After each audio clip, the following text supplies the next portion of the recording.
A little over a month ago, Wisconsin, Syracuse, and doggone you end up in Madison. I wore my disguise coming in through the airport today. I wasn't sure. You know, it's funny. It's ironic. We never played Wisconsin in my 36 years. I never coached against Bo, even though we're good friends and been sitting together a long time on the board of the NABC. And I mean, it's just how ironic is it that it comes out we play Wisconsin? But you know, it was a great game. We won 34 games this year, and probably Wisconsin game was our best game of the year, and we win by 1. So it's a tribute to how well Wisconsin played, and you know, they had a great year.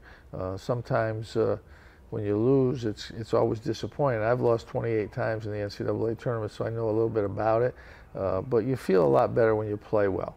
And Wisconsin played a great game against us, and we were fortunate. We played well, but the game could have gone either way. Yeah, and you mentioned your relationship with Bo, and people might not know much about it, but it really is a pretty deep relationship. Huh? Well, he sat behind me at the Final Four, 30 years, 25, 30 years, and then we're on the board together. And you know, he's a good guy. He's just one of those guys. You know that, and there's a lot of good guys in coaching. You know, there's some that aren't, but it's kind of like your profession. Most of your guys are good, but some aren't. Yeah. You know? Yeah. And he tells the story of your wife and licorice. That's true, right? Yes, yes. Well, Bo came with his father. He was a great guy, and my wife always had some candy for him. And yeah, that's an absolutely true story. Yeah. Well, you're crisscrossing the country for a lot of things, and the Olympics are coming up, and you've enjoyed that experience before. What is that like to work with the greatest basketball players? Well, I love basketball, and to work with the best players is great. We've had great, and a lot of people don't understand the NBA. I think sometimes, especially away from NBA cities, people think, oh, these guys, what are they like? They're sport. We've had great guys. They've worked hard. We've never had a guy late in 4 different years of being together for 5 weeks, and we'll be together 5 weeks this summer. We have meetings. Coach Krzyzewski's an Army guy. You know, we have meetings for meetings. You know. And we've never had a guy late for a meeting, late for the bus, nothing, meal. Does that surprise you? I think they told us coming in it wouldn't be like that. And they said that they wouldn't work hard on defense. Opposite, they've worked hard on defense. We've won 74 out of 75 games. So, I mean, we know we have the best players, but you still got to play together. Before Mike Krzyzewski and Jerry Colangelo took over, they lost 4 out of their last 7 games or something in competition in the world. And we've lost 1 in 4 years, but it's hard. Like we're the favorite. We should win, but Spain's got 7 NBA players. France has got 10 NBA players. So it's not like they don't have players. The world has changed. They're pretty good, and you know, it's different. In the NBA, you lose a playoff game, no big deal. You can still win the series. World Championship and the Olympics, you lose 1 game, you're going home. And the 1 game we lost, Greece shot 68% against us, and we lost by a couple points. You know, that can happen. It's the game of basketball, and you know, you just have to be aware of that. Yeah. The reason you're here in Madison is the Coaches versus Cancer Gala tomorrow night at the Kohl Center. You've been involved with Coaches versus Cancer for a long time. Why? 13 years. I lost my parents to cancer. I've lost a lot of good friends to cancer. We need to beat this. Everybody's affected by it. There's not one person who's listening out there that hasn't been affected by cancer, a relative, a friend, or somebody themselves. I had prostate cancer, you know, survived it because of the money that's been spent in research and getting better. We're saving people, and we still got a long way to go, but we're in this to raise money, yes, but also raise awareness.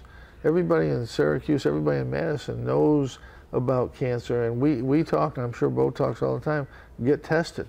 Okay? We talk to guys 50. I had a call last week from a 52-year-old guy. He says, thanks, Coach. I said, what are you talking about?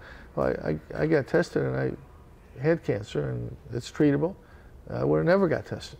And so that one call makes it worthwhile for me flying out here from wherever I was, San Diego today, and coming here to do this. And you know, we all need to get engaged.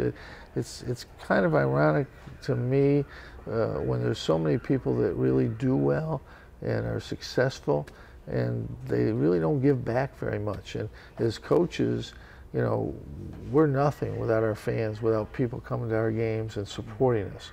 And if you can't give back to your community through cancer, I have a foundation now, we give back through that. That's your job. It's not something, I have people thank me, I say, don't thank me. This is what we're supposed to do.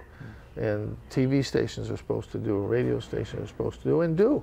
And we need to do more of it. And coming here is great. I'm looking forward to this. But is there something about the basketball coaching fraternity that allows it to happen and allows it to grow like it has? Well, we've worked on it, but you know, it's ironic. A lot of coaches are involved. We'll raise, I think, $8 to $10 million nationwide because we've got high school coaches involved, college coaches involved. But you know, like me, every coach that's involved in this has another charity.